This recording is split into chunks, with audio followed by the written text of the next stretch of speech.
몇 해 전, 나는 스트레스와 피로가 쌓여 몸과 마음이 지쳐가고 있는 것을 느꼈다. 개인적인 일과 업무가 한꺼번에 몰려와 하루하루 버티기 어려운 날들이었다. 그러던 중 친구로부터 요가를 한번 시작해보라는 권유를 받았다. 요가는 몸과 마음의 건강을 동시에 돌볼 수 있는 운동이라고 했다. 처음에는 망설여졌지만 더 이상 이대로 지내다가는 건강을 잃을 것 같다는 생각에 요가 클래스를 등록하게 되었다. 클래스에 가게 된 첫날, 솔직히 얼마나 어렵고 복잡한 동작들이 나올까 걱정이 태산이었다. 그러나 강사의 큰 미소와 함께 초보자도 쉽게 따라할 수 있는 요가라는 말을 듣고 안심이 되었다. 강사는 우리 같은 초보자들도 할 수 있는 5가지 기본 요가 동작을 소개해 주었다. 첫 번째 동작은 산 자세였다. 겉보기에는 그저 서 있는 것처럼 보였지만 발가락에서부터 머리끝까지 몸의 모든 부분을 일정하게 세워야 하는 중요한 동작이었다. 똑바로 서서 몸을 안정감 있게 하고 심호흡을 하는 동안 집중력을 기르는 데 큰 도움이 되었다. 두 번째는 나무 자세였다. 한쪽 발로 균형을 잡고 다른 발을 무릎 위로 올리며 손을 머리 위로 들어 올렸다. 나무가 바람에 흔들려도 뿌리는 움직이지 않듯 나의 몸도 어느 순간 균형을 찾았다. 처음에는 넘어질 듯 휘청거리기도 했지만 연습을 거듭하며 나무처럼 단단히 설 수 있었다. 세 번째 동작은 앉아서 하는 고양이 자세와 소자세였다. 두 손과 무릎으로 매트를 짚고 고양이처럼 등을 둥글게 말았다가 소처럼 등을 내려 아치를 만들었다. 이 동작은 척추를 유연하게 만들고 긴장된 허리를 풀어주는 효과가 있었다. 네 번째는 나기 자세였다. 무릎을 꿇고 앉아 상체를 앞으로 구부리며 이마를 매트에 댔다. 힘들 때마다 쉴 수 있는 이 자세는 나에게 큰 위로가 되었고 요가의 중요성을 깨닫게 해주었다. 마지막 동작은 다운독 자세였다. 손과 발을 바닥에 단단히 대고 몸을 삼각형 모양으로 만들어줬다. 시작할 때에는 팔과 다리가 후들거렸지만 몇 번이고 반복하면 나중에는 하늘을 바라볼 수 있을 정도로 여유가 생겼다. 이 5가지 동작들은 처음에 단순해 보였지만 매일 연습하면서 몸의 변화를 느낄 수 있었다. 근육이 단단해지고 이전에는 불편했던 부분들이 부드럽고 가벼워졌다. 무엇보다도 내 마음의 평화가 크게 찾아왔다. 요가를 통해 신체적인 건강뿐 아니라 정신적인 안정과 차분함을 얻을 수 있었다. 이제는 요가 매트 위에서 나만의 시간을 갖는 것이 하루 중 가장 기다려지는 순간이 되었고 바쁜 일상 속에서 나를 되돌아볼 수 있는 소중한 시간으로 자리 잡았다. 요가는 나에게 단순한 운동 이상의 의미를 주었고 그것이 내 삶의 중요한 부분이 되었다. 초보자들도 쉽게 시작할 수 있는 이 5가지 동작이 나뿐만 아니라 많은 사람들에게도 건강한 삶을 선물해 주기를 바란다. 두 번째 이야기, 최근 들어 인터넷에서 쉽게 접할 수 있는 건강 팁들은 마치 마법의 묘약처럼 우리에게 다가오고 있습니다. 단 2주 만에 10kg 감량, 하루에 단 5분, 복부 지방 싹, 이런 광고 문구는 언제나 눈길을 사로잡기 마련이죠. 하지만 우리는 정말 이러한 건강 팁들이 신빙성이 있는지 한번 점검해 볼 필요가 있습니다. 우선 온라인에서 찾아볼 수 있는 많은 건강 관련 정보는 매혹적인 제목과 대담한 주장으로 우리를 끌어들입니다. 이런 글들은 종종 특정 다이어트 방식이나 운동 루틴 또는 일부 건강 보조제를 강조합니다. 소셜미디어 플랫폼에서는 수많은 건강 인플루언서들이 자신의 팔로워에게 각종 건강 팁을 공유하며 종종 자신의 체험담과 사진을 통해 그 효과를 입증하려고 하죠. 실제로 인터넷에 떠도는 건강 팁 중 일부는 과학적 근거가 거의 없거나 과장된 경우가 많습니다. 몇 해 전 인터넷에서 각광 받았던 레몬 디톡스 다이어트를 예로 들어봅시다. 이 다이어트는 간단히 말해 일정 기간 동안 고용 음식을 완전히 금하고 오직 레몬 주스, 물, 그리고 몇 가지 추가 재료만 섭취하는 것입니다. 처음에는 유명인들의 체험담과 인스타그램에서 공유된 극적 인전 후 사진 덕분에 큰 인기를 끌었으나 전문가들은 곧 이 다이어트가 체중 감소에 지속적으로 효과적이지 않으며 오히려 영양 결핍 등의 부작용을 초래할 가능성이 높다고 경고했습니다. 또한 소셜미디어에서는 운동을 통한 식스팩 만들기 열풍이 불기도 했습니다. 매일 몇 분만 특정 운동을 하면 누구나 식스팩을 가질 수 있다는 주장인데요. 이는 사실 과장된 부분이 많습니다. 식스팩을 만들기 위해서는 단순히 운동만으로는 부족하고 엄격한 식단 관리와 전반적인 체지방 감소가 필수적이기 때문입니다. 하지만 그렇다고 해서 모든 인터넷 건강 팁이 잘못된 것은 아닙니다. 좋은 예로 충분한 수분 섭취하기, 하루 30분 이상 걷기와 같은 팁들은 사실 과학적으로도 입증된 건강 유지의 기초입니다. 중요한 것은 출처가 신뢰할 만한 곳인지, 그리고 그 정보가 과학적 연구에 기반하고 있는지를 스스로 검토하는 것입니다. 전문가들은 언제나 인터넷에서 제공되는 정보에 대해 비판적인 시각을 유지하는 것이 중요하다고 말합니다. 믿을 수 있는 건강 정보는 검증된 출처와 실질적인 증거 기반을 통한 내용을 따르는 것이 좋습니다. 인터넷이라는 정보의 바다 속에서 유행에 휘둘리지 않고 자신의 몸에 맞는 올바른 건강 습관을 찾아가는 것이야말로 진정한 건강을 달성하는 길일 것입니다.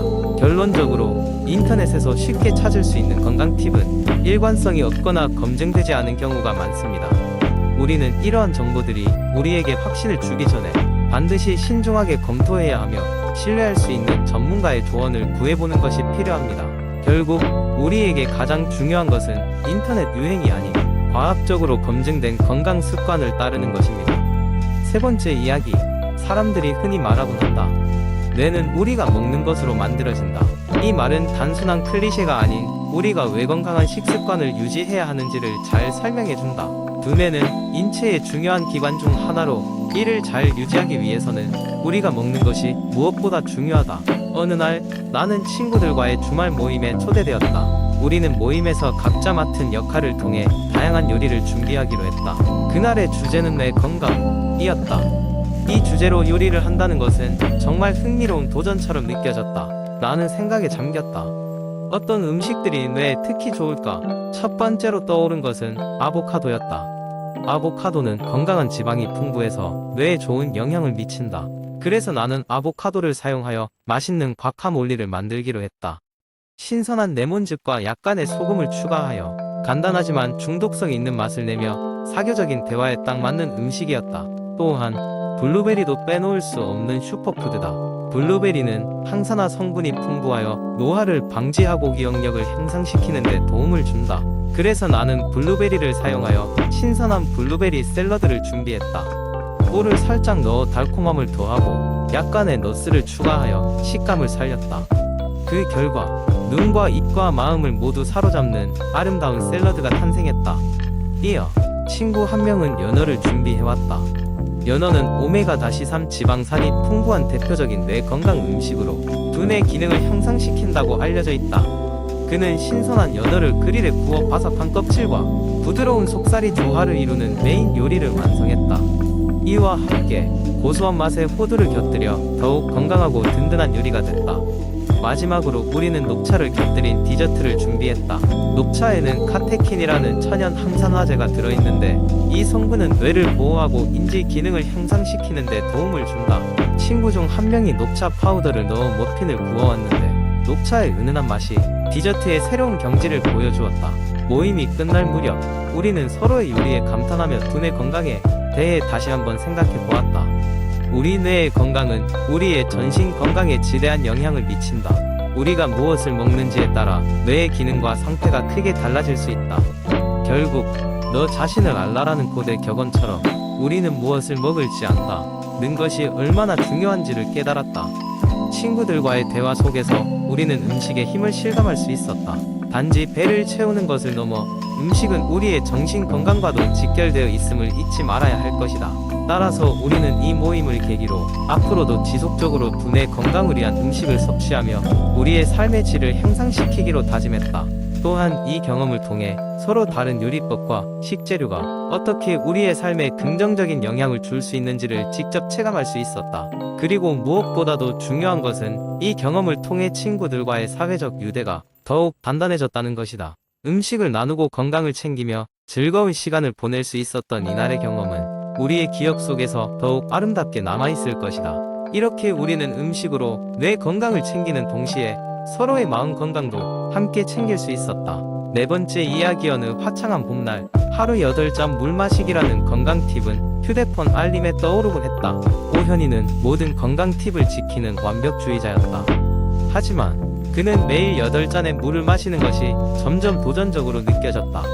단순히 물을 마시는 것이 아니라 찜통더위나 추운 날씨, 운동량 등과 상관없이 일정량의 물을 강제로 채워야 한다는 의무감이 그에겐 피곤하게 다가왔다. 그러던 중 오현이는 고등학교 동창이자 영양학 박사인 정은을 만났다. 오랜만에 만난 친구와의 대화 중 오현이는 솔직하게 자신의 고민을 털어놓았다. 정은아, 꼭 8잔을 마셔야 건강한 건가? 요즘 너무 힘들어. 정은은 미소를 지으며 말했다. 현이야, 사실 8잔 공식은 누구나 따라야 하는 규칙이 아니야. 사람마다 상황이 다르잖아. 정은은 이어서 과학적인 설명을 덧붙였다. 사람의 몸은 매우 복잡하고 개별적인데 생리 상태, 기후, 활동량 등에 따라 수분 요구량이 다르게 나타나야 해. 특히 운동을 하거나 땀이 많이 나는 날은 더 많은 수분이 필요할 수 있고, 반대로 활동이 적은 날은 덜 필요할 수도 있거든. 그리고 수분은 꼭 물에서만 오는 게 아니라 우리가 먹는 음식, 특히 과일과 채소에서도 얻을 수 있어.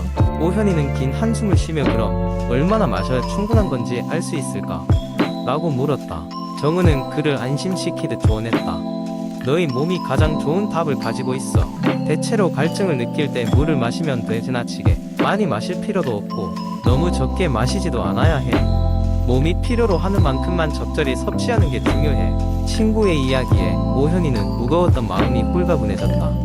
이후 그는 8잔 규칙에 얽매이지 않고 몸의 신호를 존중하기로 마음먹었다. 마침내 마음의 불편함에서 벗어나 스스로의 리듬에 맞는 수분 섭취를 시작했다. 그는 자신이 편안함을 느낄 수 있는 수분 섭취 방법을 찾았고, 그로 인해 일상에서의 작은 여유도 되찾을 수 있었다. 정은의 조언은 오현이에게만 국한되지 않았다. 그날 이후 그는 본인의 경험과 친구의 지혜를 가까운 이들과 나누며 자신의 방식에 얽매이지 말고 개개인의 몸이 요구하는 것을 존중하라는 메시지를 전했다. 몸의 소리에 귀 기울이는 삶은 오현이를 더 자유롭고 건강한 삶으로 이끌었고, 이는 그가 매일 마주하는 작은 진실의 증명이었다.